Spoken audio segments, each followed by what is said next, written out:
I was informed that one of the main clashes that happened on the court, on the court, one of the main clashes that happened within the terms of the game or the terms of how things are supposed to be played, meaning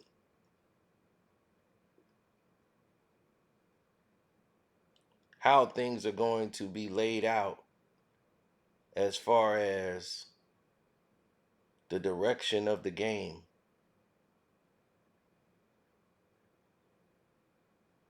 And when you start talking about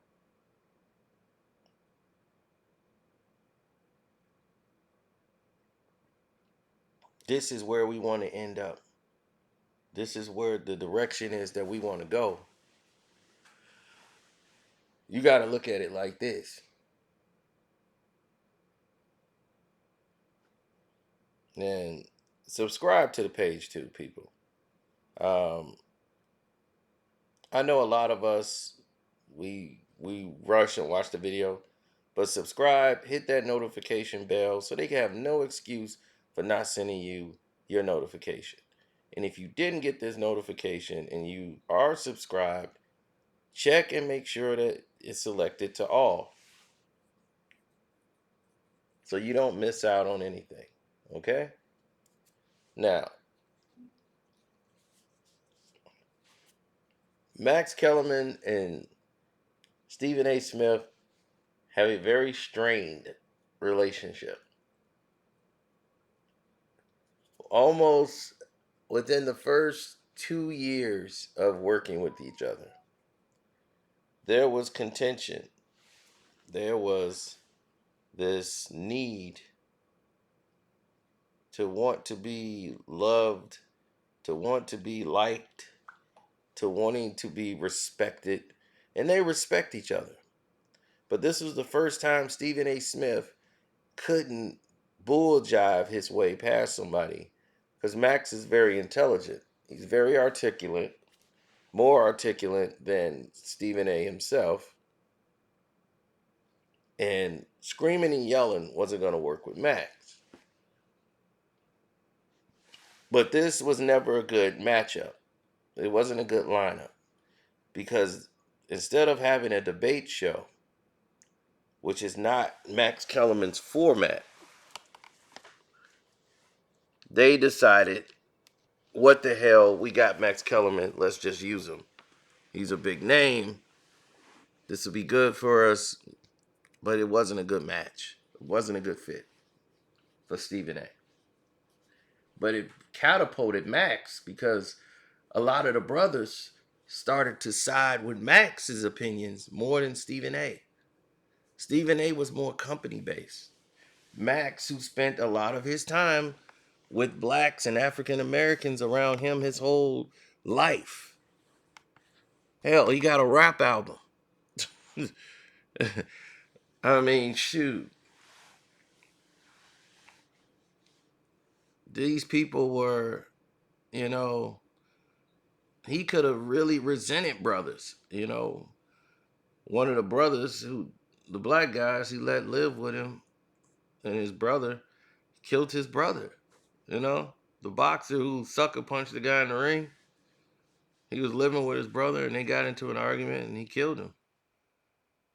So Max could have been resentful and hated all brothers since then. He didn't.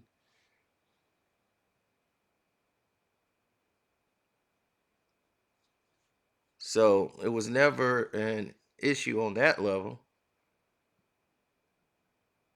as more people felt Max was more blacker than anything they've ever imagined when it comes to this.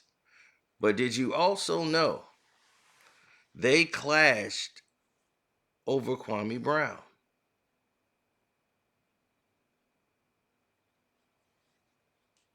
I didn't know this. It was a discussion that went out when Kwame Brown first was going viral and was saying all these different things.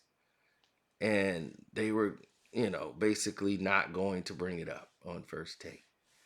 at all. Everybody else was talking about it. Like, oh, Kwame Brown, the former NBA player, just goes off on, Stephen A. Smith and everything else. Now,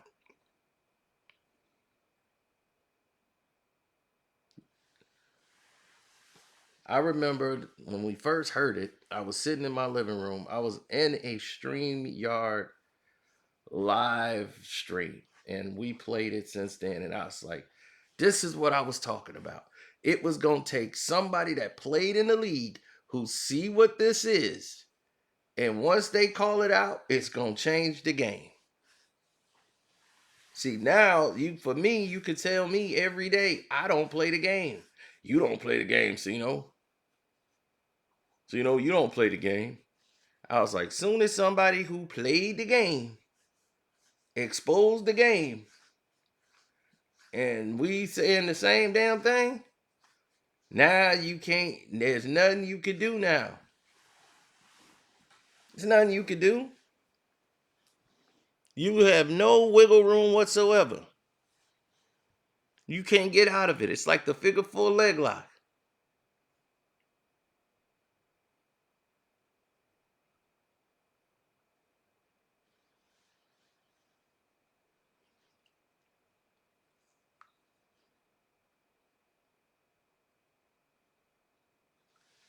Well, there's a certain type of level you should be at. You know,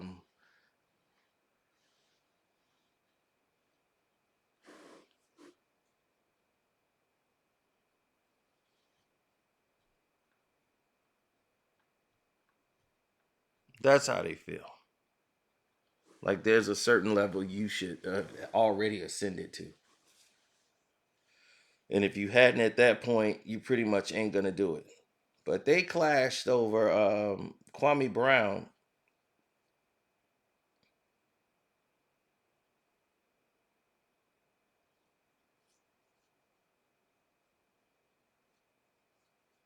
Okay, sorry, I'm checking this. Look at me. Let me see your face. Look at me. They sent me something. Sorry. They clashed over Kwame Brown due to the fact that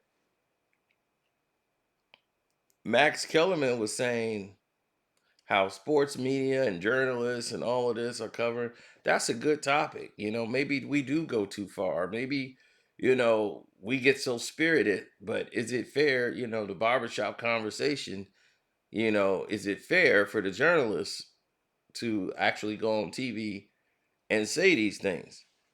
And Stephen A's Max Kellerman. Let me explain something to you, Max. Once you start giving in to what the audience want and what they thinking, you've already messed up. Because their mind's gonna change every day. Then you're gonna lose the audience that you've already got. Cause you trying to appease to those ones or those few you ain't got. And second all, Max, you're not a journalist. You're not a journalist anymore. I hate to be the one to have to break that to you. What publication do you work for? No, you work for an entertainment company. ESPN, the leader in sports, entertainment. The entertainment word is just silent. So, we're not journalists.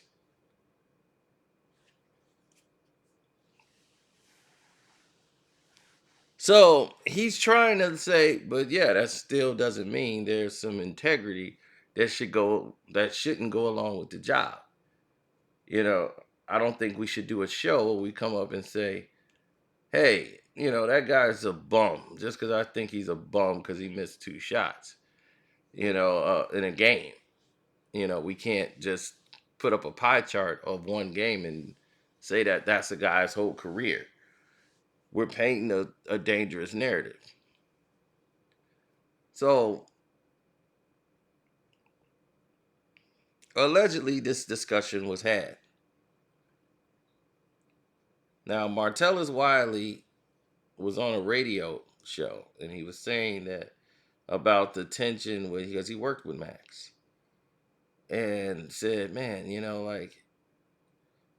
like he knows how Max is. As Max is no punk. Like Max would stand up to people. Like he's no joke. He's not gonna take getting bullied. He's not gonna take anybody trying to push him around. Uh, oh yeah, Max is taking boxing lessons, but that's not the point. It's like this is a situation where Max Kellerman, who admitted to without he just volunteering the information, so they had to suspend him, that he once hit his wife before when they were dating, and he'd never done it again, but he hit her one time in a heated argument. He shared that information. He didn't have to, but he chose to do so. But allegedly, they had this conversation about Kwame Brown, and I felt that was quite interesting because this is when they were near the end. This whole show was coming to an end, and Max Kellerman was siding with Kwame Brown and his whole point. And it's like, well, everyone's focused on the screaming and the yelling and the cursing, but are you actually listening to what he's saying? And I think that's part of the frustration is that no one is really listening to what he's saying, and no one's focusing on the message of what he's actually saying and what is he pointing out. The fact is, people are so just caught up with aggressive or angry. They don't understand why. They don't take time to learn why the person is upset. It's like, oh my God, he's upset. When before it'd be like, okay, well, what are you upset about? And what seems to be the problem? That doesn't exist anymore. And that's part of the unfair analogies that you have to see, that's around you right now.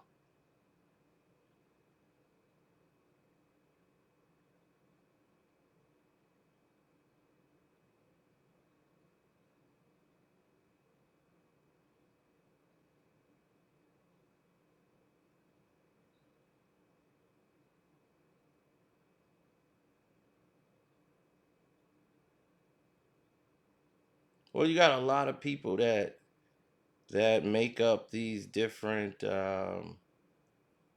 rules.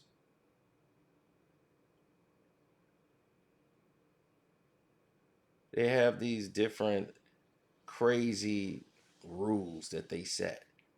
And that's what disappoints me.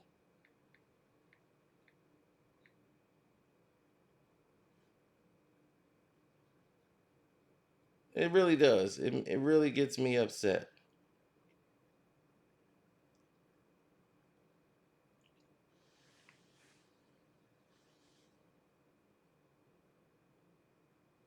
I got to look around and see different narratives all the time.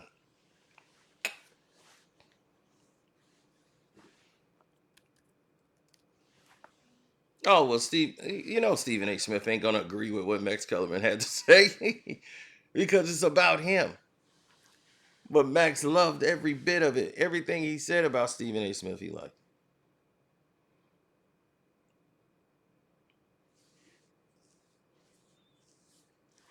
Well, it's because he wanted Max Kellerman fired, and it's a lot of people at ESPN that don't like Stephen A. Smith, and he knows it.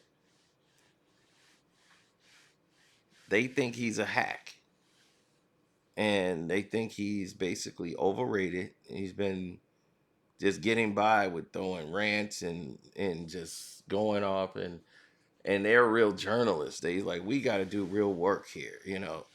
So they look down on what Stephen A brings to the table and how he's made his success, and they have a problem with it.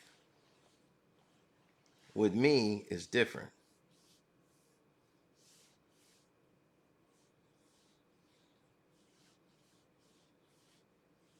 There's a whole different, like, I could look at the athlete, and by me being a fan, I could sit in my living room and say, hey, man, that dude's a bum. He missed that shot. Quit passing the ball to the ball. But if I'm on a national televised program, I think I have to do my due diligence. I have to be fair. I have to be very clear and concise when breaking something down, because not only is it reckless journalism, it's reckless reporting.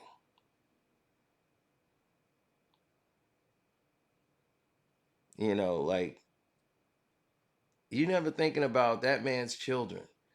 Like when Russ' wife brought that up to the forefront and was like, now I got to tell my children and explain to them that their father is not a vampire. My 5-year-old. It's just some of the things that they do. It's cruel and insensitive. And if it's anybody else, they seem to apologize. But they don't apologize when the people look like us. Oh, no, no, no, no, no. We must have did something to deserve that. It's always a spin on the narrative of what is and what isn't.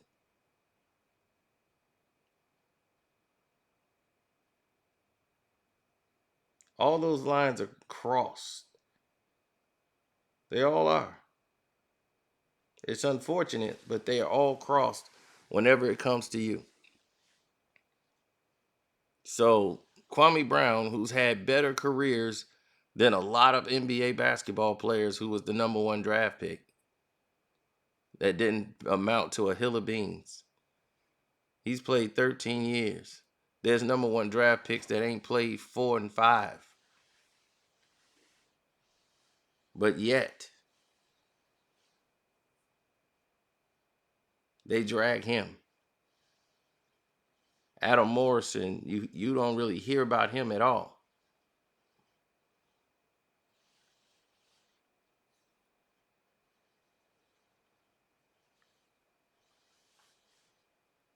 And that's a guy who didn't even take showers. He just go home stinking.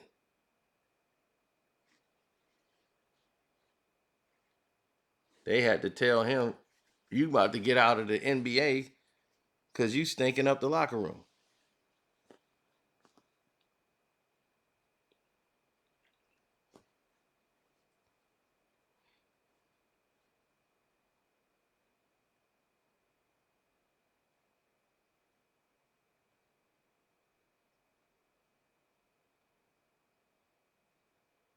Well, you have to understand, people's geno codes are different, and that's just that. But I'm just saying, why was that disrespect allowed for them to run on joke for all these years to be Kwame Brown? So what is the narrative to everybody in the world that hears Kwame Brown's name after that? They're gonna be, oh, Kwame Brown, oh yeah, he was a bust. He couldn't play. Oh yeah, Michael Jordan wasted his pick on him. He couldn't play. That's the narrative. So when Steve